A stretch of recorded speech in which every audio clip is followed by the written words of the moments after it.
بسم اللہ الرحمن الرحیم۔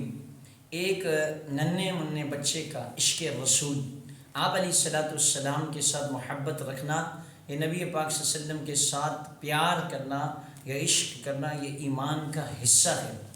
میں اور آپ جہاں تک آپ علیہ الصلوۃ والسلام کے ساتھ عشق کرتے ہیں، بلکہ آپ کو اس دور کا واقعہ بتاتا ہوں کہ جس وقت سعودی عرب کے اندر اس قدر رہل پہل نہ تھی، سہولیات نہ تھی، بلکہ سعودی حکومت یا وہاں کے لوگ، اس جزیرے کے لوگ، حجاج کرام کے آنے پر جو ہونے والی آمدنی تھی اسی پر ان لوگوں کا گزر بسر ہوتا تھا۔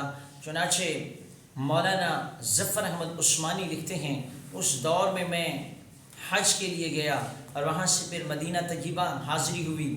وہاں میرا ایک ہوٹل میں قیام ہوا۔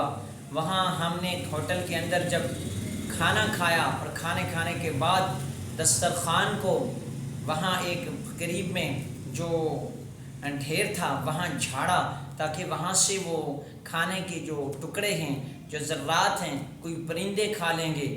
میں نے واپس آ کے کمرے میں بیٹھا اور کھڑکی سے دیکھا کہ ایک انتہائی خوبصورت بچہ ان ٹکڑوں کو اٹھاتا ہے، صاف کرتا ہے، چن کے صاف کر کے کھا رہا ہے۔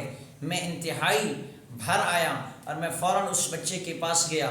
میں نے پوچھا، اے بچے بتا تو صحیح یہ کیا کر رہا ہے؟ کہنے لگا، بابا جی مجھے بھوک لگی ہے، میں ان ٹکڑوں کو صاف کر کے کھا رہا ہوں۔ چنانچہ میں اس بچے کو اپنی قیام گاہ میں لے آیا، اپنے کمرے میں لے آیا، وہاں آ کے اس کو پیٹ بھر کے سیر ہو کے کھانا کھلایا۔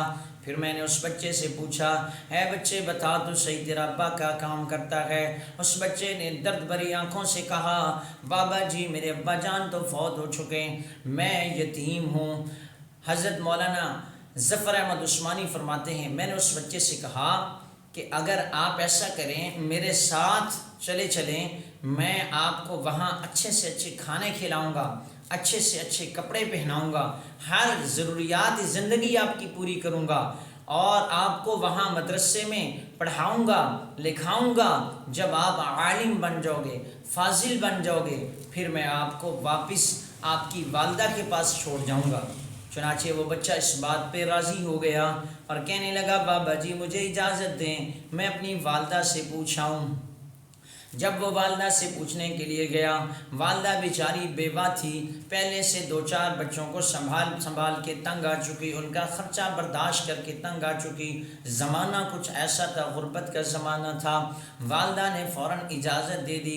وہ بچہ اچھلتا ہوا، کودتا ہوا، بھاگتا ہوا مولانا کے پاس تشریف لے آیا۔ کہنے لگا، مولانا بابا جی مجھے اجازت مل گئی، فلہٰذا میں آپ کے ساتھ جانا چاہتا ہوں۔ تھوڑی دیر کے بعد بچے نے کہا، بابا جی وہاں مجھے چنے ملیں گے؟ حضرت نے فرمایا، وہاں ہر چیز ملے گی کھانے کی پینے کی۔ تھوڑی دیر کے بعد وہ بچہ بابا جی یعنی حضرت مولانا ظفر احمد عثمانی کی انگلی پکڑ کے روضہ رسول پہ لے آیا اور کہنے لگا، اے بابا جی بتاؤ تو صحیح، یہ روضہ رسول بھی وہاں ملے گا کہ نہیں ملے گا؟ حضرت نے جب اس کی یہ بات سنی تو آنکھوں سے آنسو ٹپک پڑے۔ فرمایا کہ بچہ اگر یہ روضہ رسول وہاں ہوتا تو میں یہاں کیا کر رہا تھا، یہ وہاں نہیں ہے۔ بچہ رو کے کہنے لگا، بابا جی اگر یہ روضہ رسول وہاں نہیں ہے پھر میں وہاں نہیں جاؤں گا، میں یہیں رہ لوں گا، مجھے سوکھے ٹکڑے کھانا منظور، مجھے بھوکا رہنا منظور، مجھے پیاسا رہنا منظور، مگر میں یہ روضہ رسول نہیں چھوڑ سکتا۔ حضرت نے جب اس کی بات سنی تھر آئے کہ اس بچے کے دل میں اللہ کے نبی کی کتنی محبت ہے، تو اس لیے ہمیں چاہیے ہم اپنے دلوں کے اندر نبی پاک صلی اللہ علیہ وسلم کی محبت کو سمائیں۔ اور یہ محبت آئے گی کیسے؟ دراصل نبی پاک صلی اللہ علیہ وسلم کی سنتوں کو اپنانے کے بعد ہمارے اندر نبی پاک صلی اللہ علیہ وسلم کی محبت پیدا ہوگی، اور نبی پاک صلی اللہ علیہ وسلم کی ذات اقدس پہ زیادہ سے زیادہ کثرت کے ساتھ درود پاک پڑھنے سے حضور کی محبت ہمارے دلوں میں پیدا ہوگی۔ اللہ تعالیٰ سے دعا ہے اللہ مجھے بھی آپ کو بھی حضور نبی پاک صلی اللہ علیہ وسلم کی سچی اور سچی محبت نصیب فرمائے۔ نہیں ہو یا نہیں؟